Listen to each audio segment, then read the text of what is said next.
Elon Musk va-t-il finir ses jours en prison? Il y a actuellement un Teslagate qui est en train de se mettre en place. On soupçonne très fortement Tesla d'avoir mis en danger ses passagers et pire, d'avoir su qu'il mettait en danger les conducteurs et les passagers des Tesla, de n'avoir rien dit et d'avoir fait porter le chapeau des accidents sur les conducteurs. Et quand je dis on, c'est Reuters, l'agence gigantesque de presse Reuters qui a fait l'enquête, et c'est des États, comme les États-Unis ou des États européens, qui sont en train d'enquêter. Bref, Elon Musk va-t-il finir ses jours en prison? A-t-il mis en danger les conducteurs de Tesla? Bonjour et bienvenue dans cette nouvelle vidéo de DME en direct. Comme toujours, si vous n'êtes pas abonné, je vous suggère de le faire et de cliquer sur la cloche pour être prévenu lorsque je sors une nouvelle vidéo. Et donc on va voir ce Teslagate qui est en train de se mettre en place. Et je vous l'ai dit, c'est Reuters, donc une agence gigantesque. Vous savez, les agences de presse gigantesques, c'est Bloomberg et Reuters, qui font des enquêtes, mais qui aussi collectent l'ensemble de l'information, qui a accusé la première Tesla de dire ça. Et c'est devenu tellement important qu'il n'y a pas que Reuters qui le dit. Vous avez des États qui sont en train d'enquêter. Vous verrez des États européens, vous verrez des États comme les États-Unis qui sont en train d'ouvrir des enquêtes sur Tesla et sur Elon Musk pour savoir s'il a mis en danger la vie des conducteurs de Tesla. On va regarder ensemble de quoi il s'agit. Et avant, je remercie Christian qui m'a envoyé les articles qui m'ont permis de réaliser cette vidéo. Tesla, la célèbre entreprise d'Elon Musk, est récemment sous les feux des projecteurs en raison de révélations choquantes concernant de graves problèmes de suspension sur ses véhicules. Des casses potentiellement dangereuses ont été largement documentées. Mais à la limite, vous construisez une bagnole et puis on s'aperçoit sur la durée qu'il y a un danger sur les suspensions et que les suspensions cassent et que ça peut être très dangereux pour le conducteur. Vous avez fait une connerie, vous avez fait une boulette. À la limite, ça se comprend, c'est arrivé sur d'autres marques. Là, c'est beaucoup plus grave. Mais selon une enquête approfondie de l'agence de presse Reuters, donc l'une des plus grandes du monde, il semble que Tesla ait sciemment caché ses problèmes, préférant accuser les conducteurs plutôt que de prendre la responsabilité et d'honorer la garantie. Donc ils accusent les conducteurs d'avoir mal conduit, d'avoir mal utilisé leur voiture. Du coup, ils ne payent pas la garantie. Alors en plus, il y a des accidents qui doivent se finir avec des morts, mais en plus, ils ne veulent pas payer la garantie et ils savent que c'est dangereux.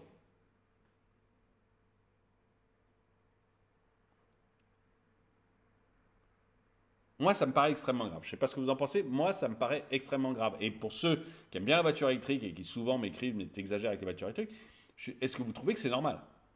Dites-le moi, on va continuer la vidéo, mais dites-moi si vous trouvez que c'est normal. Parce que là, encore une fois, ce n'est pas moi qui le dis. C'est Reuters et vous allez voir qu'il y a des États qui sont en train de regarder. Donc, c'est pas, vous voyez, c'est pas les élucubrations d'un journal à 2 francs, quoi.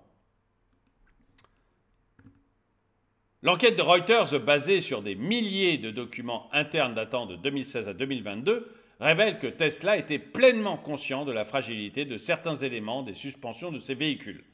3 sources de casse reviennent fréquemment dans cette investigation: les bras de suspension, les bras de commande et les arbres de transmission. Selon je ne sais pas à quel point, je ne suis pas mécanicien, je m'y connais très peu, donc je ne sais pas à quel point ces éléments sont dangereux. Selon les chiffres fournis par les documents internes entre avril 2018 et avril 2019, Tesla aurait dépensé 3,9 millions de dollars, environ 3,5 millions d'euros, pour des problèmes de suspension couverts par la garantie, dont 1,3 million uniquement pour les bras de suspension.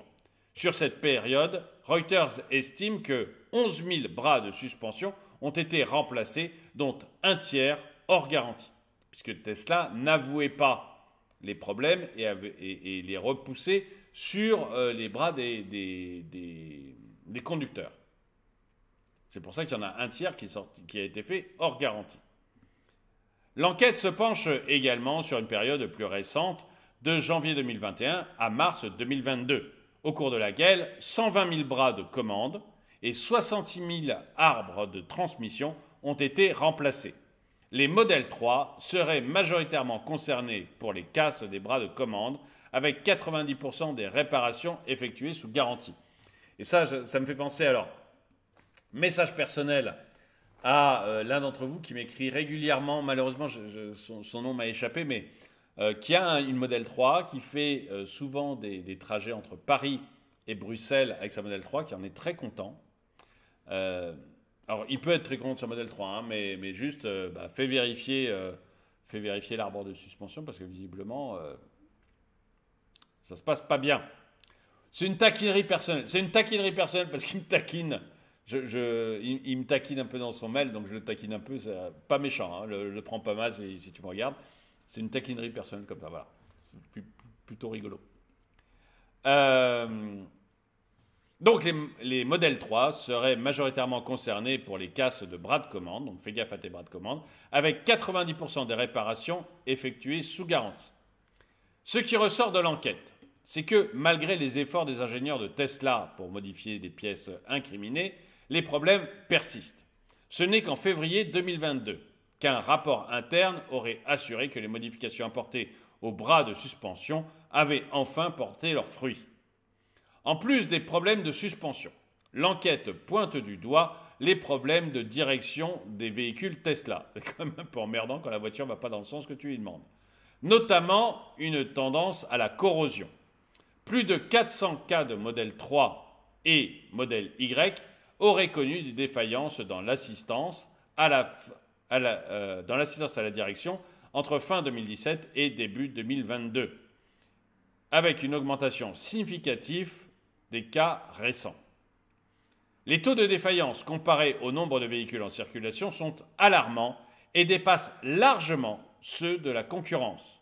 Reuters rapporte que 260 plaintes concernant des problèmes de suspension et de direction ont été soumises aux autorités américaines par des propriétaires de Tesla en 2023, tandis que les concurrents comme General Motors et Toyota, avec des marchés bien plus importants, ont enregistré moins de plaintes.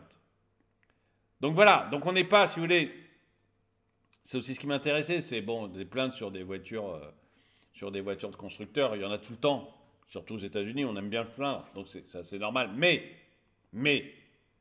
il y en a beaucoup plus chez Tesla que chez les autres. Première chose, il y en a beaucoup plus chez Tesla que chez les autres. Et ensuite, Tesla, vous allez voir que la réaction de Tesla à ces différents problèmes est encore plus alarmante. Et à mon avis, encore plus... Ça pose des vraies questions sur cette marque. Voilà, moi ça me pose des vraies questions. J'ai rien contre Tesla en plus. J'aime beaucoup Elon Musk, contrairement à ce que semble dire ma vignette. J'aime beaucoup Elon Musk. Il est libertarien comme moi. Et je l'aime beaucoup. Voilà. Mais là, je suis désolé, ça pose des vraies questions quand on voit la façon dont réagit Tesla. La réaction de Tesla à ces problèmes est tout aussi troublante. Au lieu de reconnaître les défauts de ces véhicules, la société aurait systématiquement blâmé les conducteurs en évoquant une mauvaise utilisation du véhicule ou un choc antérieur pour éviter de couvrir les réparations sous garantie. Cette stratégie, bien donc, bon, alors s'il y a des accidents, des morts, etc., de toute manière, là, c'est la catastrophe. Mais même si c'est juste un petit truc, ça sera pour votre poche. Enfin, Tesla essaiera de vous faire payer. Cette stratégie, bien que largement critiquée en interne selon les documents examinés par Reuters, aurait persisté pour minimiser les coûts liés aux garanties. Donc Tesla est parfaitement au courant. Il y a des gens qui bossent chez Tesla et qui disent « Attendez, ça ne va pas ». Et malgré tout, on continue. Cette dissimulation de la part de Tesla n'est pas passée inaperçue des autorités. En Chine, Tesla a été contrainte de rappeler plus de 18 000 exemplaires de modèle S et modèle X en 2020 pour remplacer les arbres de suspension et les bras de commande.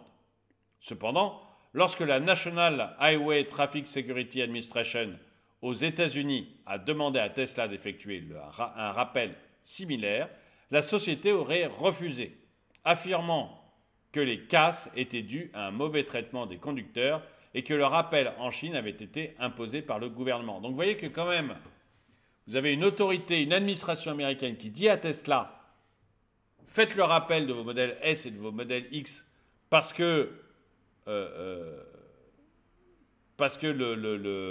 les bras de suspension voilà, et les bras de commande posent problème. Tesla leur dit non, c'est les conducteurs qui conduisent mal. C'est pas ma voiture, c'est les conducteurs qui conduisent mal.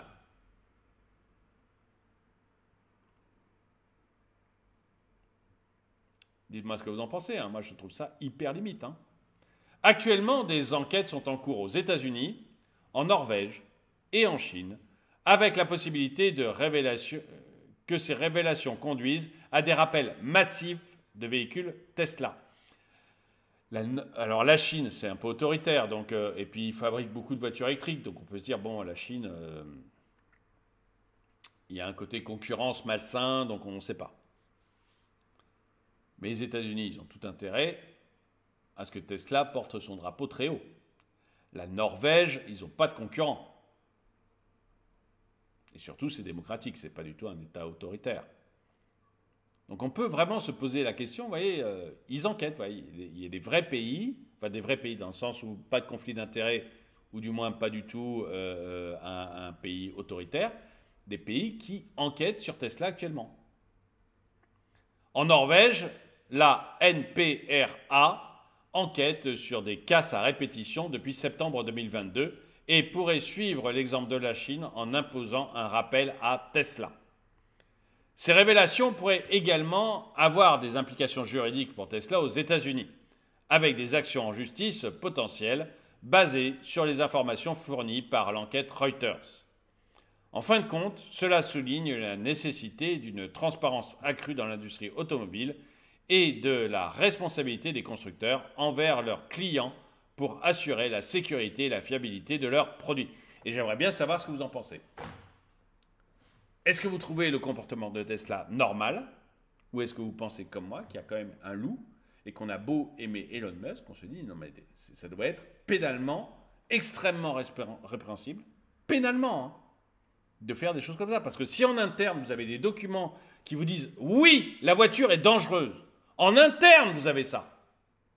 Oui, la voiture est dangereuse. Et vous avez des gens qui disent mais c'est pas normal la façon dont on se conduit avec nos clients, en interne.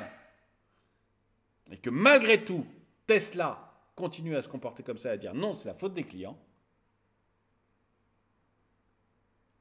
Moi, je me demande si pénalement, ça ne devrait pas être répréhensible. Parce qu'il y a une tromperie sur le client.